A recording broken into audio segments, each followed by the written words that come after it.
वैदिक ज्योतिष चैनल को सब्सक्राइब कर ले। डेली ऐसे ही वीडियो देखने के लिए बेल आइकन को भी दबा ले। आज जो कमेंट में जय श्री कृष्णा लिखेगा उसके घर की परेशानी दूर हो जाएगी। चलिए शुरू करते हैं वीडियो को। जय श्री कृष्णा। राधे राधे। रौंद डालो मन की वासना को। बहादुर आदमी चोट लगने पर और खूंखार होता है। कायर आदमी एक बूंद खून देखेगा दैया रे भाग गया। तो ये कायरों का मार्ग थोड़ी है, सूरवीरों का मार्ग है। और ये कायर पुरुष घबरा के भागता है, योद्धा ताल ठोकता है। डरो मत, घबराओ मत, गिर जाना भी यहां दौड़ना है।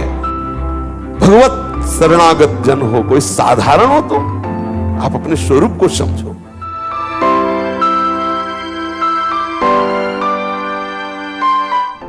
सावधान होकर के उपासना में लगो। मर जाओ किंतु प्यारे का चिंतन न छूटने पावे। इतना भी कष्ट आ जाए कि प्राण निकल ले तो भी हम अपने प्यारे का चिंतन। ये कैसे बैठते हो कि तुम्हें काम क्रोध का इतना लंबा चिंतन हो जाता है कि आप विचलित हो जाते हो। कितने खाली हो आप, जरा विचार करो। स्फुरना होना बात अलग है, आप उसमें डूब गए, आप उसकी चेष्टा में आ गए। मतलब कितना अंतराय है आपके भजन में। बातें बनाने से नहीं बनेगी बात। आपको इतना समय कैसे मिला, क्यों आपको इतना मनन करा रहा है कि आप बाहर देख लो, आप वो चेष्टा कर लो। आपको इतना समय मतलब भजन के अंतराय का बहुत समय है आपके बीच में। आप अव्याव्रत भजनात् में नहीं हो। रौंद डालो मन की वासना को। राधा राधा राधा राधा राधा सुनो ही मत वो जो कह रहा है। राधा राधा अपनी बात सुनाओ, देखो अगर अधीन ना हो जाए तो कहना। लेकिन राधा राधा और बस हम सुनने में लग गए, देखने में लग गए, चेष्टा में लगे। बोले अरे नाम का कोई प्रभाव नहीं आ रहा। युद्ध है, वो भी तो भगवत स्वरूप है, कोई साधारण है क्या? मन इंद्रियाणाम मनश्चास्मि। योद्धा तभी आनंदित होता है जब जोड़ का योद्धा होता है। अगर ममई वांसो तो तू सच्चिदानंद प्रभु का अंश है। तो वही कह रहे हैं कि इंद्रियों में मन मैं हूं, बराबर का जोड़ है, कोई खिलवाड़ थोड़ी है। और ये कायर पुरुष घबरा के भागता है, योद्धा ताल ठोकता है। हरि का स्वरूप जीव है, हरि का स्वरूप मन है, और इसको परास्त कर लो। आप सजेति सजेति सतरति सतरति स लोकांतरयति। अगर ऐसा नहीं हो तो भोगो नरक, मरो जाकर के भी। खेल है। अब इसमें कहो कि भगवान सहयोग कर रहे, तो शास्त्र और संत और सदगुरुदेव रूप से कौन बोल रहा है? वही तो तुम्हें संभाल रहे, तुम्हारा पक्ष ले रहे। आप अश्रद्धा करो, आज्ञा का उल्लंघन करो, भोगो जाके, मरो जाके। संसार उसी प्रवाह में बह रहा है। अगर बचना चाहते हो तो उनकी आज्ञा में रहो। मर जाए किंतु प्यारे का चिंतन न छोड़े, इसी का तो नाम भक्ति है। जिस प्रकार बछड़ा गाय के पीछे भागता रहता है, उसी प्रकार भागो हरि के पीछे। तो एक दिन ऐसा आएगा बछड़ा के पीछे गाय भागने लगती है। छोटा सा बछड़ा जब चरने के लिए इधर उधर घूमने लगता है तो गाय रंभा करके उस बछड़े के भक्तन पाछे यो फिरत जो बछड़ा से। पहले तुम स्वीकार करो आसक्ति, फिर देखो हरि तुमसे कितना प्यार करते हैं। थोड़ा आगे भूमिका में कदम रखो, जहां हो ये भूमिका कोई अच्छी नहीं है। साधक जब काम क्रोधादि का चिंतन तन्मयता पूर्वक करेगा तभी परास्त होगा। जब कामादि विकार आने लगे, सुनो मत इसकी सलाह। इसका दिया हुआ भोग प्रलोभन चिंतन में मत लाने दो। उसी समय आप गाढ़ चिंतन करो। नहीं बन रहा, चीखो, चिल्लाओ राधा राधा राधा। लेकिन उस समय आप चीखेंगे नहीं, गंभीर होकर चिंतन कर रहे हैं विषय का। आपकी इंद्रियां उसी में तन में। मरो, जहर खाओगे मरोगे। अब आप कह दो कि अरे कोई बचा ले, तो कैसे बचोगे? क्योंकि ये आपके अंदर का विषय, आपको ही ठीक करना पड़ेगा, आपको ही सुलझना पड़ेगा। आप उसमें तन्मयता करें, निश्चित मरोगे। क्रिया हो या ना हो, आपका वो संस्कार, आपका वो आंतरिक चिंतन गलत हो जाएगा। थोड़ा सुलझो, थोड़ा सावधान हो। उपासना से जो चाहोगे वही प्राप्त होगा। ऐसी कोई स्थिति नहीं है जो उपासना से न प्राप्त हो जाए। पूज्यपाद सूड़िया बाबा जी महाराज कह रहे, प्रभु का भजन तो बहुत लोग करते हैं, परंतु सबको प्रभु का अनुभव क्यों नहीं होता? यही कारण है कि गोता लगाते हैं विषयों में और भजन का नाटक कर रहे हैं। अगर भजन करते हुए भजन में डूबने लगो, भगवत साक्षात्कार ना हो जाए तो कहना। पर देखो ये जलने का बहादुर आदमी चोट लगने पर और खूंखार होता है। कायर आदमी जो एक बूंद खून देखेगा दैया रे भाग गया। तो ये कायरों का मार्ग थोड़ी है, सूरवीरों का मार्ग है। अगर कहीं भी हम झुकते हैं तो हम सावधान होते हैं। ये कौन सी ऐसी वृत्ति है जो मुझे रौंद दिया, गिरा दिया? सूक्ष्मता से उस वृत्ति को पकड़ा और कस दिया। ये बिल्कुल आप ऐसा हवा मत समझो कि माया बहुत बड़ी हवा है। अगर माया भगवान की एक शक्ति है तो ऐसी अनंत शक्तियों को अधीन करने वाली भक्ति है। आप ऐसा मत समझो जो ठाकुर को अधीन कर ले वो भक्ति। माया जीव को अधीन करती है और भक्ति भगवान को अधीन करती है। आप भक्ति को स्वीकार करो, माया की तरफ देखते ही काहे को हो। नाम रूप लीला धाम, बस यही हमारे विचरण करने का विषय हो। जलन आ रही, आकर्षण आ रहा, परेशानी आ रही, ये सब मन बुद्धि का तमाशा है, ये मन बुद्धि का जाल है। थोड़ी देर ऐसे समझ के इसे डिलीट करो, इसे हटाओ। उसको तूफान मानकर दिमाग में मत बैठा लो कि अरे अब क्या होगा। कुछ नहीं होगा। आंख खुली स्वप्न खत्म, ऐसे ही है। आंख खुली स्वप्न खत्म। जागो, उसके लिए किसी के सहयोग की जरूरत नहीं। जागो, भगवत स्मृति में जागो, मोह निद्रा भंग करो, फिर देखो आनंद। डरो मत, घबराओ मत। गिर जाना भी यहां दौड़ना है। अगर गिर भी गए तो अनुभव करो कहां से फिसले, वहां से आप सावधान हो। ये ऐसा खेल नहीं है कि आप निराश हो जाएं, आप परास्त हो जाएं। नावे भक्ता प्रणश्यति, पहले हरि बोल रहे। करो सदा तिनके रखवारी, जिम बालक राखे मातारी। हरि बोल रहे, मुझे डरना क्या, मुझे और उत्साहित होकर हरि का बल लेकर के इन विकारों को परास्त करना है। डूबो, भजन में डूबो। देखो, गोता लगाने वाला भजन 6 महीने में भगवत साक्षात्कार कर लिया ध्रुव जी ने। ऐसी डुबकी लगाई भगवत चिंतन की कि विवश हो गए ठाकुर, और आकर के उनको अपना दर्शन दिया। ये पागलों की तरह साधक घूम रहा है। वो किसी से असली अनुराग नहीं कर पा रहा। जैसे पागल कुत्ता होता है ना, इधर उधर भटकता रहता है, ऐसे वो साधक का मन पागल कुत्ते की तरह भटक रहा है। ये विषय, ये चिंतन, वो अरे आप समझो,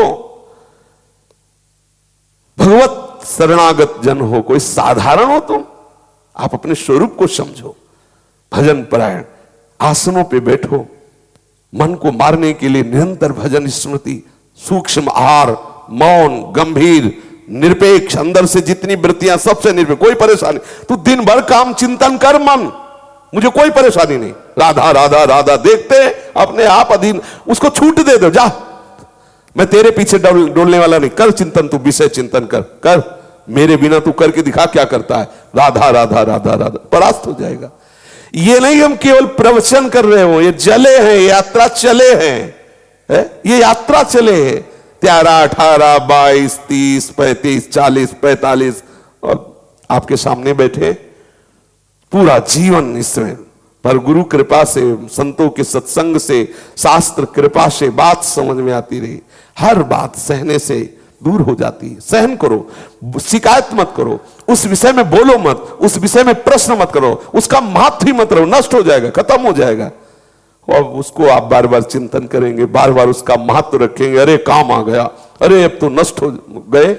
वो आया इसीलिए था, तुम्हारा चिंतन छुड़ाने के लिए, तुम्हें भगवत विमुख करने के लिए। कभी कभी गुणों के चक्र से ऐसा होता है, बहुत भजन में मन डूबता है, कभी कभी बिल्कुल भजन में मन नहीं लगता। तो ध्रुवदास जी लिख रहे हैं, कबहू तो थोरो भजन, कबहू होत विशाल, मन को धीरज छुटे नहीं, गायन दूजी चाल। धैर्य पूर्वक करो। नहीं भजन हो रहा कोई बात नहीं, लेकिन बुरे आचरण नहीं होने देंगे, मनोरंजन नहीं होने देंगे, कुसंग नहीं होने देंगे। ठीक है, थोड़ी देर बाद देखना फिर डूब जाओगे भजन में। अगर हमारा मन भजन में नहीं लग रहा, कोई बात नहीं, बैठे हैं, गलत आचरण नहीं होने देंगे, शास्त्र विरुद्ध क्रिया नहीं होने देंगे। मन तुझे जो करना है कर, राधा। थोड़ी देर बाद देखो, ये सब अनुभव की बात, थोड़ी देर बाद मन फिर आ जाता है, फिर शांति, फिर तदात्म। अब अगर वो मन नहीं लग रहा, बोले चलो थोड़ा बाहर घूमे, आंख चराना शुरू कर दिया, इंद्रियों को चराना शुरू कर दिया, भ्रष्ट होने के चांस उसी समय वो पकड़ लेगा कोई न कोई ऐसा जो आपको एकांत में भ्रष्ट कर देगा। इसलिए सावधान रहिए। बहुत बड़ा अवसर दिया है प्रभु ने भगवत प्राप्ति के लिए। ये पागलों की तरह चेष्टा बंद करो, असली वस्तु की तरफ लगो। ये पागल कुत्ते की तरह इधर उधर मन को भटकाना बंद करो। ये नानात्व में जब तक तुम्हारी बुद्धि रहेगी, वास्तविक तत्व का बोध नहीं होगा। सच्चा अनुरागी एक तत्व में लगता है, एक विषय में लगता है, वही वास्तविक भगवत अनुराग को प्राप्त होता है। एक, कल भी चर्चा हुई थी, एक पे अनेक से एक में आओ। निरंतर चिंतन से ही अनुराग होता है। वाणी से गुणानुवाद करो, हृदय से उन्हीं का चिंतन करो, नेत्रों से किसी और रूप में आसक्त मत हो, अपने इष्ट के रूप की तरफ देखो। ये जगत नाम की वस्तु ही नहीं है, केवल सियाराम ही सियाराम है। पूज्यपाद बाबा कह रहे हैं केवल सियाराम ही सियाराम है, बस सियाराम ही सियाराम है। भक्त और भगवान दोनों चिन्मय हैं। जब चिन्मय तत्व का चिंतन करता है तो भक्त का मन चिन्मय, बुद्धि चिन्मय, ये सब भगवत स्वरूप हो जाते हैं। घबराओ नहीं, खेल है खेल, तुम्हारी हानि होनी नहीं, पहले लिखित ले लो। नामे भक्ता प्रणश्यति, तुम्हारी हानि नहीं होनी इस खेल में, तुम्हारी विजय होनी, ये देख लो। प्रमाद करोगे पीटोगे पक्का है, प्रमाद मत करो। प्रमाद करोगे तो फिर सूत्र दूसरा लग गया। आज्ञा के अनुसार चलोगे तो भगवान स्वयं कह रहे क्षिप्रम भवति धर्मात्मा, मैं उसे महात्मा बनाऊंगा, मैं उसे धर्मात्मा बनाऊंगा। साधुरेव समंतव्या सम्यक व्यवसिता हिसा, उसे आज से ही साधु मानो क्योंकि उसने मेरा आश्रय ले लिया, अब निश्चित वो महात्मा बन जाएगा। भक्त और भगवान दोनों चिन्मय होते हैं। गलती ये होती है हम चिन्मय का चिंतन छोड़कर पार्थिव चिंतन करने लगते हैं, फिर हमें दो दिखाई देने लगते हैं, फिर हमें बहुत दिखाई देने लगते हैं, बस यही फंसाव हो जाता है। अरे भक्त तो ऐसा होता है, मोक्ष की भी चाह नहीं करता है, वो तो भगवत चिंतन में प्रेम में डूबना चाहता है, वो मोक्ष भी नहीं चाहता। आप जैसा चाहोगे वैसे ही प्रभु आपके सामने रूप रख के आएंगे। देखो प्रहलाद के लिए भगवान ने कितना सुंदर रूप त्याग के भयंकर रूप धारण किया, नरसिंह रूप धारण किया। आश्चर्य है, सेन भक्त के लिए आप नाई रूप धारण किए। आप जैसे प्रभु को चाहोगे वैसे प्राप्त कर लोगे। आप प्रेमवश अधीन होने वाले प्रभु के केवल चिंतन में लगो, जैसा चाहोगे वैसा प्रभु आपको अनुभव कराएंगे। बाबा कह रहे हैं इष्ट देव का निरंतर चिंतन करना आपका मुख्य कर्तव्य है। जैसे मिश्री के खिलौने में जिधर से भी छुओ मीठा ही मीठा है, ऐसे ही प्रभु आनंद ही आनंद है, आनंद बपू है। आप जुड़ो तो फिर आपको लगेगा कि नाम भी तो जप रहा हूं, पाठ भी कर रहा हूं, लेकिन हृदय प्यारे उसको जलना होगा। बिना स्वर्ण तपे चमकता नहीं है, थोड़ी देर मन को जलना होगा, क्योंकि उसमें प्रेम रस आना है ना। तो जैसे मटकी कच्ची हो तो बिना आवे में तपे वो रस रखने लायक नहीं होती, अगर डाल दिया जाए तो मटकी फैल जाएगी। ऐसे ही तुम्हारा मन रूपी मटका अभी कच्चा है, तो उसे ताप में तपाया जा रहा है। सहन करो चुपचाप, आप मन थोड़ी हो, थोड़ा सहन करो, पक्का होगा तो यही मन आपको आनंद में डुबो देगा। आप तो केवल इष्ट का चिंतन करो। भक्ति का आधार तो श्रद्धा और विश्वास है।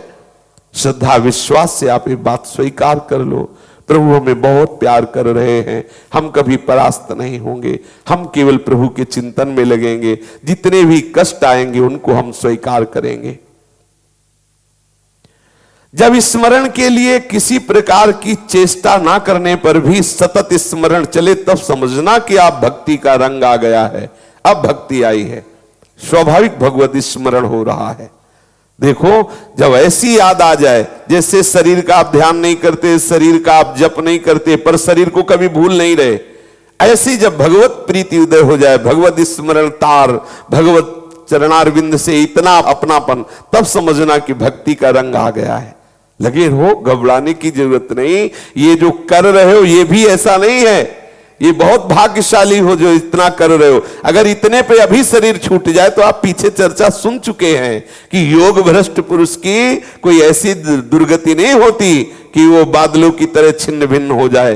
पुण्यवान लोकों में जाकर वो पुण्यों का भोग भोगने वाले जो बड़े बड़े पुण्यात्मा जन है, जिस सुख में आसक्त होकर भोगते, भक्त उनको अनासक्त भाव से देखता है। फिर श्रीमान कुलों में जन्म लेकर वो वहां भी अनासक्त होकर फिर भजन मार्ग से पूर्णता को प्राप्त होता है। हानि तो होगी ही नहीं, पर हम समय क्यों बर्बाद करें।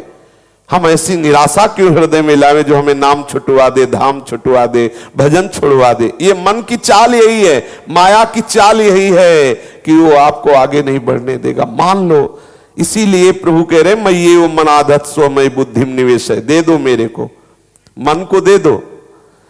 गुरुदक्षिणा क्या होती है? मन को दे दो, अपने शरीर को दे दो। शरीर को आज से जो गुरुदेव आज्ञा करेंगे उसी के अनुसार चेष्टा। मन को गुरुदेव की आज्ञा के अनुसार ही संकल्प होगा, विपरीत नहीं संकल्प होगा। वाणी जो गुरुदेव आज्ञा कर रहे हैं वैसे ही हमारी वाणी का बर्ताव होगा। अब शास्त्र विरुद्ध, भगवत विरुद्ध वाणी नहीं हो गए। आप कुछ समय बाद देखेंगे आपका हृदय परम शीतल, परम शांत हो गया। भोजन करते समय बहुत बार आई है बात, ये अच्छा भोजन है, ये बुरा भोजन है, ये भेद हटा दो। गृहस्थ हो तो सात्विक साधारण स्वादहीन भोजन पाओ, विरक्त हो तो जो रूखा सूखा पकवान और सूखा जो भी मिल जाए अपने नियत घरों में वो मांग लिया और उसे चुपचाप खा लिया, स्वादहीन होकर के और स्वल्प मात्रा में। इस मुख में जो ये जिह्वा है, इसके दो कार्य हैं, एक रसेंद्रिय, एक वाकेंद्रिय। जो हितकर सत्य बोलता है, पवित्र भोजन अल्प मात्रा में पाता है, वो अजिभ्य कहा जाता है। जिह्वा होते हुए भी अजिभ्य कहा जाता है, अर्थात वो ऐसी मौन धरा को प्राप्त हो जाएगा जहां कोई संकल्प विकल्प नहीं है। जो साधु, जो उपासक अद्य जातम यथा नारीम तथा षोडश वार्षिकी, बहुत महिमामयी बात है। सत वर्षा च यो दृष्टवा निर्विकारा ससंड कहा। जो साधु, जो साधक ऐसी स्थिति बना लेता है कि आज उत्पन्न हुई बालिका में और 16 वर्ष की बालिका में और 100 वर्ष की वृद्धा में समान चेष्टा रहती है। जैसे छोटी बच्ची अभी प्रकट हुई है, क्या विकार आएगा आपको? ऐसा तुम्हारा अभ्यास होना चाहिए। अच्छा, अपनी जवान बहन अपने घर में होती है, क्या काम होता है क्या तुम्हारे अंदर? बहुत ही राक्षस होगे तो बात अलग है। आपकी बहन, आपकी बेटी आपके घर में रहती है क्या? तो आप सोचो, कोई आप जंगल में हो, ऐसा कोई घर नहीं होगा जिसमें माताएं बहनें ना हो। क्या आप वहां काम भाव रखते हैं? वहां तो भाव ही नहीं आता कि ये स्त्री है, भाव ही नहीं आता कि ये स्त्री है। अपनी बेटी पे, अपनी बहन पे भाव आता है क्या स्त्री है? ले वो तो मेरा बच्चा है, मेरा, ऐसा भाव आता है। एक सांसारिक भाव निष्काम बना करके आपको वहां रख सकते हैं। तो भागवतिक भाव, आप ऐसे भाव से युक्त हो जाए कि आज की प्रकट हुई बच्ची, 16 वर्ष की जवान बच्ची, 100 वर्ष की वृद्धा, तीनों में समान भाव हो। अर्थात ऐसी स्थिति प्राप्त होने पर आपके अंदर काम चेष्टा ना हो, ऐसी स्थिति हो, ऐसी स्थिति बनाओ, ऐसा भाव धारण करो। होता है, ये कुछ दिन की लड़ाई है। अगर लड़ गए, पार हो गए तो स्फुरणा ही बंद हो जाती है। ऐसा थोड़ी कि जीवन भर जल, और अगर नहीं पार हुए तो 90-95 वर्ष की अवस्था में भी इंद्रिया काम नहीं करती पर चेष्टा होती है। ये अनुभव की बात है, हमने बात की है।